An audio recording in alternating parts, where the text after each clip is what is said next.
1 man, 2 women, and 3 girls.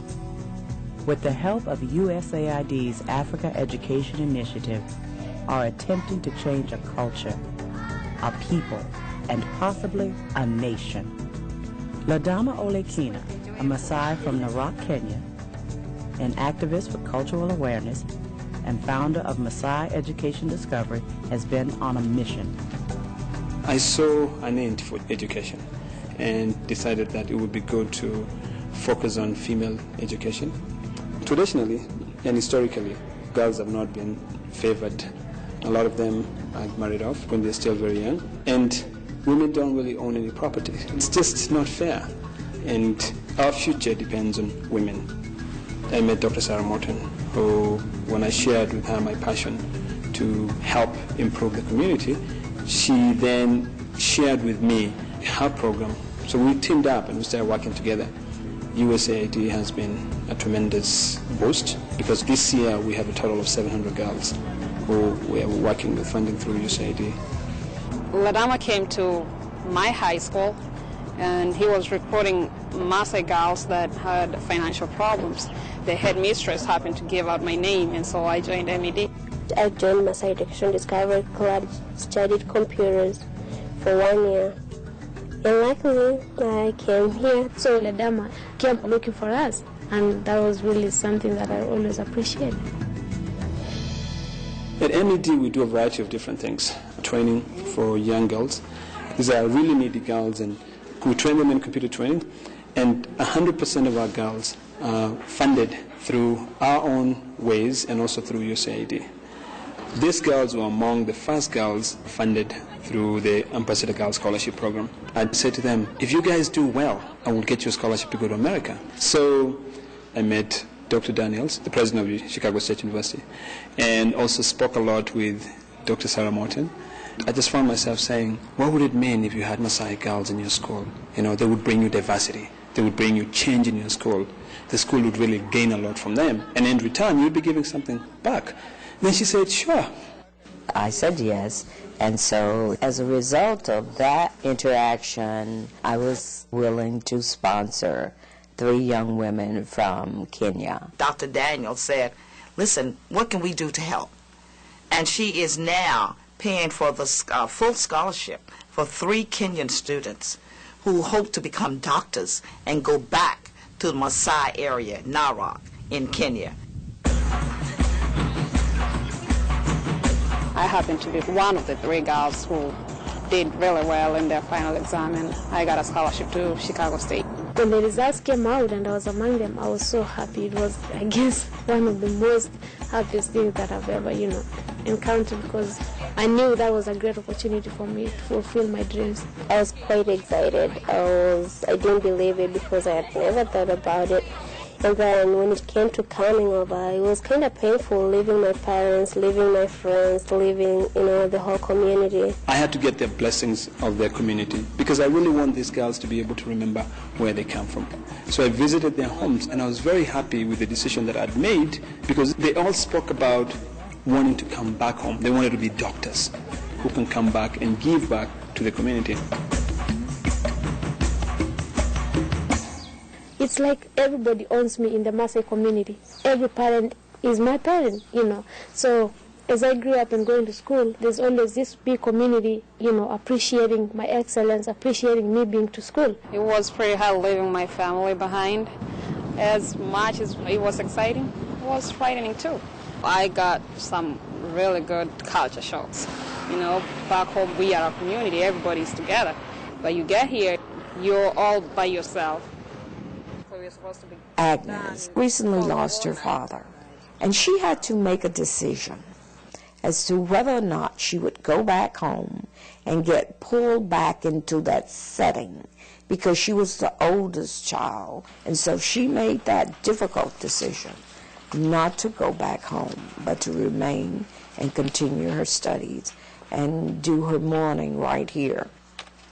My family supported me through everything.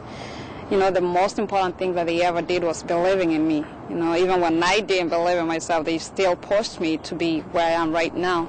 They still believe in me, and that's what keeps me going.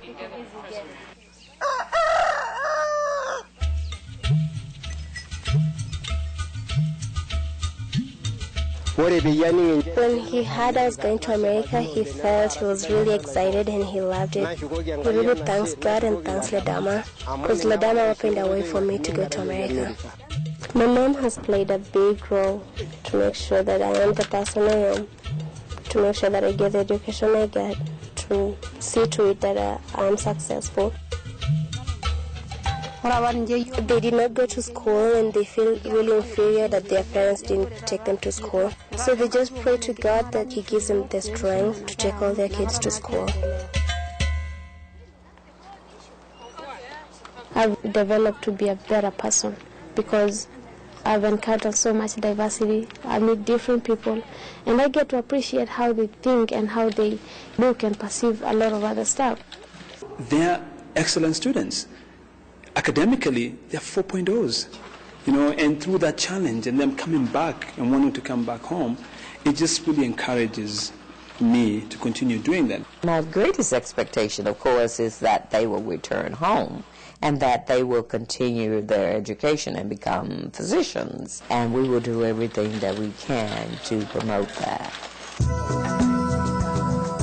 My dream is to become a doctor in the Maasai land,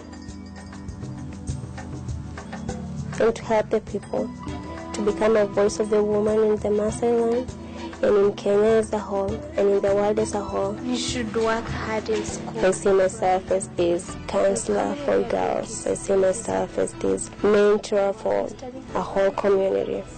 As a voice of the woman, I want to try and abolish some outdated cultures like female genital mutilation.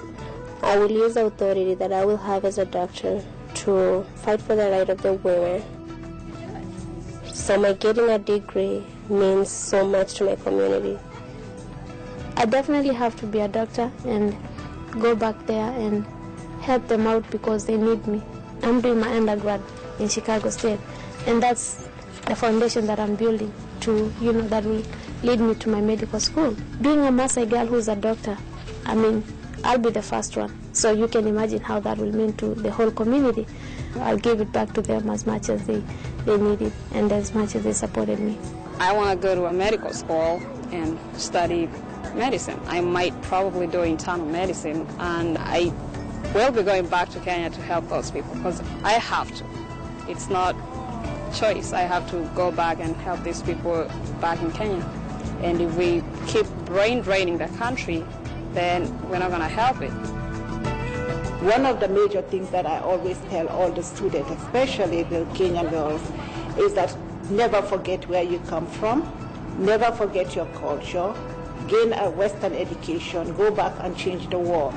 But if you lose that part of you, you are nothing in Africa.